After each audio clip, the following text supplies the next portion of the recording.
ഞങ്ങൾ പറയുന്നല്ലോ subject minimum നടപ്പിലാക്കുന്നു. ആ സബ്ജക്റ്റ് മിനിമം ഒരേ രൂപത്തിൽ ഉടനെ നടപ്പിലാക്കാൻ വേണ്ടി പറ്റില്ല. അതുകൊണ്ട് ഈ വർഷം 8ാം ക്ലാസ്സാണ് നടപ്പിലാക്കുന്നത്. അടുത്ത വർഷം 9ാം ക്ലാസ്, അതിൻ്റെ അടുത്ത വർഷം 10ാം ക്ലാസ്. അപ്പോൾ അതിൻ്റെ മുന്നോടിയായിട്ടാണ് ഈ ഗുണനിലവാരം വർദ്ധിപ്പിക്കുന്നതിന് വേണ്ടിയുള്ള ഈ ചലഞ്ച് ഏറ്റെടുത്തിരിക്കുന്നത്. ഈ വർഷം സബ്ജക്റ്റ് മിനിമം 8ാം ക്ലാസ് നടപ്പിലാക്കും. ഏതെങ്കിലും ഒരു വിദ്യാർത്ഥിക്ക് ഏതെങ്കിലും ഒരു സബ്ജക്റ്റിൽ മാർക്ക് കുറഞ്ഞാൽ ആ കുട്ടിയെ തോൽപ്പിക്കുകയല്ല ചെയ്യാൻ വേണ്ടി പോകുന്നത്.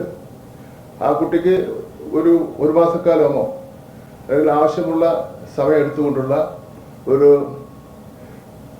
റീഓറിയന്റേഷൻ ക്ലാസ് കൊടുത്തതിന് ശേഷം വീണ്ടും പരീക്ഷ എഴുതി അയാൾ അടുത്ത ക്ലാസ്സിലേക്ക് കയറ്റിവിടും. കേന്ദ്ര ഗവൺമെന്റ് തീരുമാനിച്ചിരിക്കുന്ന പോലെ കുട്ടികളെ തോൽപ്പിക്കുക എന്നത് ഇടതുപക്ഷ ജനാധിപത്യ മുന്നണി ഗവൺമെന്റ് നയം അല്ല. മറ്റൊരു കാര്യം റാഗിങ്ങാണ്.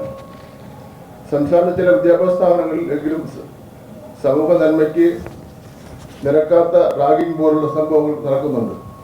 ഇത് തടയാൻ കർശനമായ നടപടികൾ സ്വീകരിക്കുന്നതിന് ഒപ്പം ബോധവൽക്കരണ പ്രവർത്തനങ്ങളും അടിസ്ഥാനതല ഇടപെടലുകളും നടത്തേണ്ടതായിട്ടുണ്ട്. സ്കൂളുകളിൽ അച്ചടക്ക സമിതികൾ നിലവിലുണ്ട്. അത് സജീവമല്ല.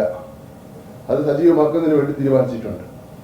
സ്കൂൾ കൗൺസിലിംഗ് പദ്ധതിയും സ്കൂൾ പ്രൊട്ടക്ഷൻ ഗ്രൂപ്പും നിലവിൽ ഉണ്ട്. എന്നാൽ റാഗിംഗ് പോലുള്ള സംഭവങ്ങളെ പൂർണ്ണമായി ഇല്ലാതാക്കുവാൻ ഇനിയുമായിട്ടില്ല. അതുകൊണ്ട് ഓരോ വിദ്യാഭ്യാസ സ്ഥാപനത്തിലും റാഗിംഗ് വിരുദ്ധ സെല്ലുകൾ കൂടി കൊണ്ടുവരുന്ന കാര്യം പൊതുവിദ്യാഭ്യാസ വകുപ്പ് ആലോചിച്ചു വരികയാണ്. ഇതിന്റെ ഘടനാ പ്രവർത്തനം എന്നത് സംബന്ധിച്ച് പഠിച്ച് റിപ്പോർട്ട് നൽകുവാൻ വിദ്യാഭ്യാസ വകുപ്പിലെ ഉന്നത ഉദ്യോഗസ്ഥന്മാരുടെ ഒരു സമിതിയെ നിയോഗിക്കുന്ന കാര്യവും പരിഗണനയില്ല. സ്കൂൾ തലത്തിൽ മാത്രമല്ല, മുതിർന്ന ക്ലാസ്സുകളിലും കോളേജുകളിലുമൊക്കെ ചെല്ലുമ്പോൾ വിദ്യാർത്ഥികൾ സ്വീകരിക്കേണ്ട സമീപനം ചെറുപ്പത്തിൽ തന്നെ സ്വായത്തമാക്കുവാൻ റാഗിംഗ് വിരുദ്ധ സെല്ലിന്റെ പ്രവർത്തനത്തിലൂടെ കഴിയണം. അധ്യാപക വിദ്യാർത്ഥി ബന്ധം ശക്തിപ്പെടുത്തുവാൻ നടപടി സ്വീകരിക്കും. കുട്ടികൾ അവർ അനുഭവിക്കുന്ന വിഷമതകൾ അധ്യാപകരോട് പറയുവാനാകണം. അത് സഹാനുഭൂതിയോടെ കേൾക്കുവാനും അതിനനുസരിച്ച് കൂട്ടായി പ്രവർത്തിക്കാനും അധ്യാപകർക്കും ആകണം. പാഠവസ്തു അച്ചടി വിതരണം 2025-26 അധ്യയന വർഷം 1 മുതൽ 10ാം ക്ലാസ് വരെയുള്ള 1ാം വാല്യം പാഠപുസ്തകങ്ങൾ സംസ്ഥാനത്തെ മുഴുവൻ സർക്കാർ എയ്ഡഡ് അൺഎയ്ഡഡ് CBSE മലയാള പാഠപുസ്തകങ്ങൾ സ്കൂളുകളിൽ കൂടാതെ ലക്ഷദ്വീപ്, മാഹി എന്നീ പ്രദേശങ്ങളിലെ സ്കൂളുകൾ ചേർന്ന് ഇന്റന്റ് ചെയ്തിരിക്കുന്നത് 3,86,00,000 പാഠപുസ്തകങ്ങളാണ്. ചെറിയ വ്യത്യാസം വന്നേക്കും ചിലപ്പോൾ.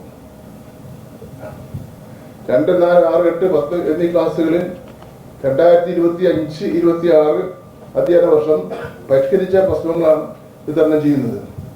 ഡിസംബർ 2ാം വാരം മുതൽ പാഠപുസ്തകങ്ങളുടെ അച്ചടി ആരംഭിച്ചിട്ടുണ്ട്. നാളെ വരെ 88,82,000 പാഠപുസ്തകങ്ങളുടെ അച്ചടി പൂർത്തീകരിച്ചു കഴിഞ്ഞിട്ടുണ്ട്. 26,43,000 പാഠപുസ്തകങ്ങൾ സംസ്ഥാനത്തെ വിവിധ ജില്ലാ ഹബ്ബുകളിൽ ഇതിനകം എത്തിച്ചു കഴിഞ്ഞിരിക്കുന്നു. പുതുക്കിയ പാഠപുസ്തകങ്ങൾ അടക്കം ജൂണിൽ ക്ലാസ് ആരംഭിക്കുന്നതിന് മുന്നോടിയായി എല്ലാ വിദ്യാർത്ഥികൾക്കും പാഠപുസ്തകം എത്തിക്കും.